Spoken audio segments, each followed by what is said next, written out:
What if I told you that one of the biggest reasons you're not losing weight has nothing to do with calories or motivation? And chances are, no dietitian ever explained this to you. Most people believe fat loss is about eating less and moving more. But if that were true, why are so many disciplined people still stuck? Today, I'll show you what's really blocking fat loss at the metabolic level. And once you see it, you won't look at food the same way again. We'll start with the mistake that keeps insulin high all day without you even noticing. Then I'll explain why eating healthy foods at the wrong time can silently sabotage your metabolism. And finally, I'll share the simple shift that allows your body to access stored fat naturally, without constant hunger or willpower. Stay with me, because the last point is the most misunderstood, and it might completely change how you approach your health from today on. Welcome to Metabolic Health Lab. Most people think body fat is the problem. In reality, the real problem is that your body can't access it. And the main reason for that is chronically high insulin, driven largely by carbohydrates. When you eat carbs, especially refined ones, insulin rises. And insulin acts like a lock on your fat stores. As long as insulin stays high, fat burning is basically turned off, even if you're eating fewer calories. A low-carbohydrate lifestyle lowers insulin levels and flips that metabolic switch. Suddenly, your body can tap into stored fat for energy. Exactly what that fat was designed for in the first place. This isn't about extreme dieting. It's about removing constant insulin spikes so your metabolism can work normally again. Once carbs are reduced, hunger often decreases naturally, energy becomes more stable, and fat loss stops feeling like a constant battle. That's not willpower. That's metabolic health working in your favor. Most people don't eat because they're hungry. They eat because the clock tells them to. And that single habit can completely sabotage fat loss. You've probably heard that breakfast is mandatory, and that you should eat every few hours to keep your metabolism alive. But here's the truth. Constant eating keeps insulin elevated, and elevated insulin blocks fat burning. When you lower carbohydrates, something interesting happens. Hunger starts to regulate itself. You stop thinking about food all day, and your body begins sending clear, reliable signals about when it actually needs energy. That's why many people naturally skip breakfast without forcing it. Not because they're disciplined, but because they're not hungry. This isn't about willpower or starvation. It's about restoring hormonal balance, so appetite works the way it's supposed to.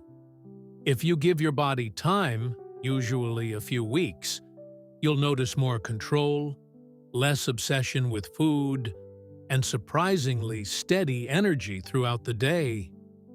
That's metabolic flexibility in action. If your food comes in a box, a bag, or a colorful wrapper, there's a high chance it's working against your metabolism. Ultra-processed foods are designed for convenience and pleasure, not for metabolic health. They combine refined carbs, industrial fats, and additives that confuse hunger signals and keep insulin elevated long after you finish eating. That's why it's so easy to overeat them. Your body never gets the signal that it's had enough. Whole, minimally processed foods work differently. Meat, eggs, vegetables, and natural fats come with protein and structure that slow digestion and stabilize blood sugar.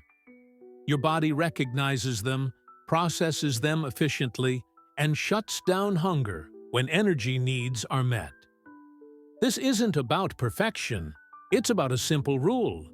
The fewer ingredients and machines involved, the better. When you consistently choose real food over modern convenience products, appetite regulation improves, cravings fade, and fat loss becomes a natural side effect, not a constant struggle. Most diets fail for one simple reason. They were never meant to be lived, only survived. 30-day resets, 90-day challenges, extreme calorie cuts, they all promise fast results. And sometimes they deliver temporarily. But the moment the challenge ends, old habits return, metabolism slows, and the weight comes back, often with interest. Real fat loss doesn't come from pushing harder. It comes from staying consistent with habits your body can sustain. When you focus on long-term metabolic health, stable insulin, proper nourishment, and recovery, progress may feel slower, but it lasts. Your body adapts to extremes by defending itself. It adapts to consistency by changing. That's the difference. Instead of asking, "How fast can I lose this weight?" ask, "Can I live this way for years?" If the answer is yes, results are inevitable. The goal isn't to win a challenge. The goal is to build a system that works quietly, day after day. Even when motivation disappears, fruit is often seen as automatically healthy. But metabolically, that's not always true. Yes, fruit is natural, but natural sugar is still sugar.